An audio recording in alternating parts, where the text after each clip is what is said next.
Friends, আশা করি তোমরা সবাই ভালো আছো। আমিও ভালো আছি।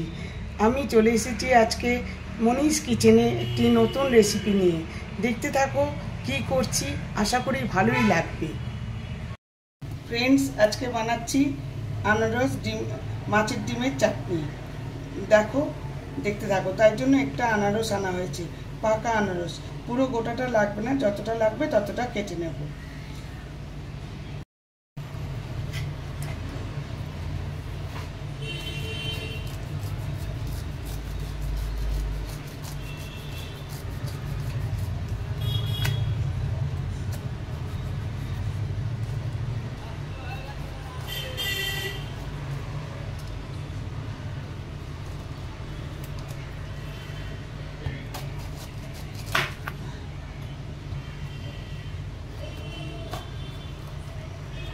আনারসটা শক্ত আছে, বটি দিয়েও কাটা যাচ্ছে না, ছুরি দিয়েই সুবিধা আমার।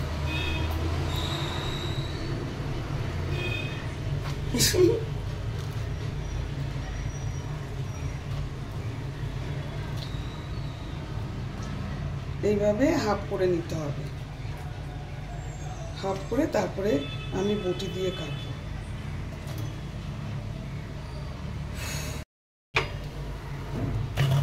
এই যে হাফ করে নিয়েছি, এইভাবে কাটতে হবে।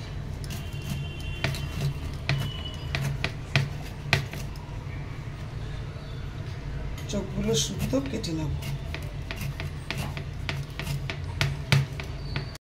এই যে এইভাবে কুচি কুচি করে কেটে নিচ্ছি, একদম কুচি কুচি করে।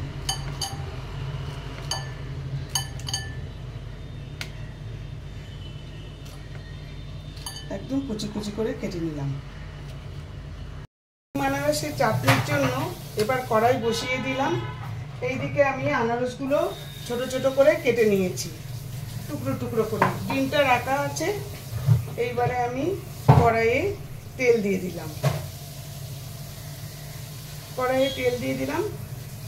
তেলটা একটু গরম হলে পরে, কড়াইটা একটু গরম হলে পরে এবার আমি নেক্সট এই তেলটা গরম হোক, কড়াই তেল গরম হোক, তারপরে আমি ডিমটা দেব। ডিমের মধ্যে হলুদ আর নুন দিয়ে দিয়েছি। দিয়ে এবারে এটাকে খুব চটকে চটকে মাখাতে হবে। খুব চটকে চটকে মাখিয়ে একদম নরম করে নিতে হবে নুন আর হলুদ দিয়ে। তেলটা গরম হয়ে গেছে।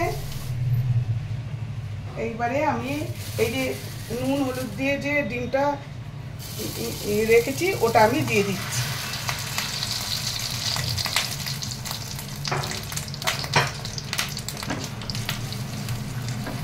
একদম স্ম্যাশ করে দিয়েছি ডিমটাকে, তাহলেই ভালো হবে। এটা একটা মানে জায়গার আর কি, এটা ফেমাস খাবার আর কি। যেই এই বর্ষাকালে আনারস সাথে মাছের ডিম দিয়ে ওরা এটা খায়। ওই দীঘার দিকে একটা জায়গার নামটা আমার মনে পড়ছে না, ওই দিকে একটা জায়গার ওরা এটা, ওদের কাছে এটা বিখ্যাত খাবার। এই চাটনি আর কি, খাবার বলতে চাটনি। ওরা বর্ষাকালে এটা খাবেই, যেই আনারসটা ওঠে। এই যে ডিমটা একদম ভাজা হয়ে গেছে, ভেজে আমি এখন এটাকে রেখে দেব।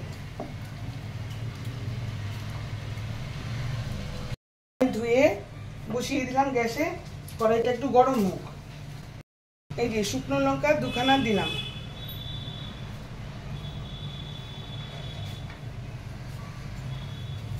এই 5 ফোড়ন দিলাম।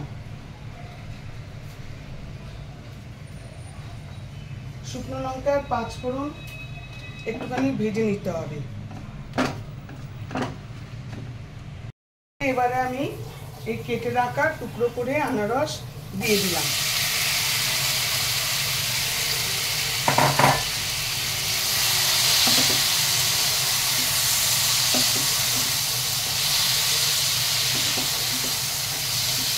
নাড়িয়ে চাড়িয়ে এর মধ্যে এবার আমি একটু হলুদ আর নুন দেব।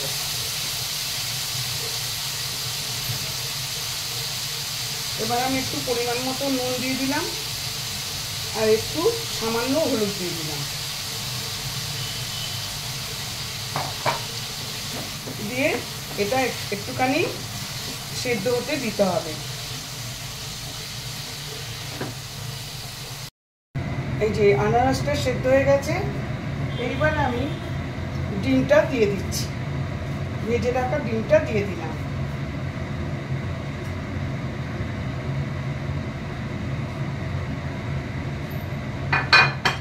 খুবই সহজ পদ্ধতি, করে দেখবে তোমরা, আর খেতেও দুর্দান্ত হয়। এবার এটার মধ্যে আমি আরেকটু জল দিয়ে দেবো, এটা আনারসের জল, কিন্তু আমি এর মধ্যে আরেকটুখানি জল দিয়ে একটু সেদ্ধ হতে দেব।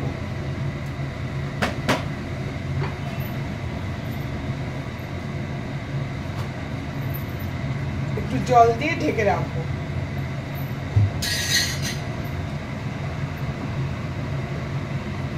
একটুখানি আনারসটা সেদ্ধ হোক আর ডিমের সঙ্গে মিশে যাক। এই যে এটা সেদ্ধ হয়ে গেছে, ডিম আর আনারসটা একদম মিক্স হয়ে গেছে। এইবারে তোমরা ইচ্ছে করলে একদম আনারসটাকে মিক্স একদম পেস্ট করে দিতে পারো, কিন্তু আমি পেস্ট করিনি, একটু একটু রেখেছি, মুখে লাগলে ভালো লাগবে। এইবার আমি কিন্তু চিনি দিয়ে করবো না, আমি কিন্তু গুড় দিয়ে করবো। আমার কাছে নলেন গুড় আছে, নলেন গুড় দিয়ে করবো। তোমরা ইচ্ছে করলে চিনি দিয়ে করতে পারো।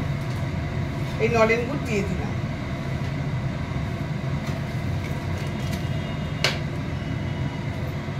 তোমরা তোমাদের ইচ্ছে মতো, যার যেরকম মিষ্টি বেশি খাও কি কম খাও, আর চিনি দিয়েও করতে পারো, গুড় না দিয়ে।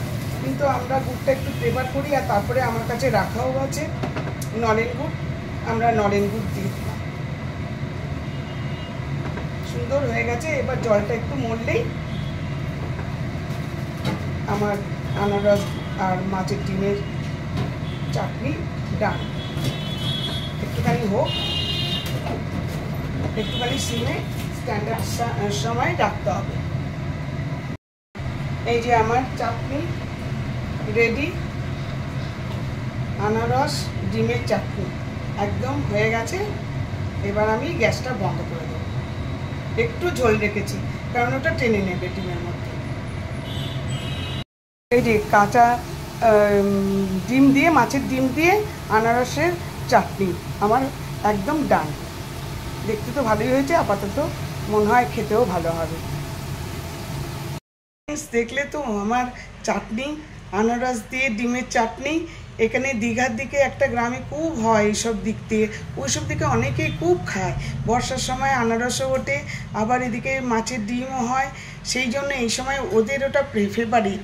খেয়ে দেখো ভীষণ সুন্দর হয়েছে। এগুলো আমরা প্রায়ই খাই, খুব ভালো লাগে এই সময়টাতে। করে দেখো, আশা করি ভালোই লেগেছে। ভালো লাগলে লাইক, শেয়ার, কমেন্ট করবে, তোমরা নিজেরাও করে নেবে। আর শীঘ্রই আসছি আরেকটি ব্লগ নিয়ে। Thank you for watching.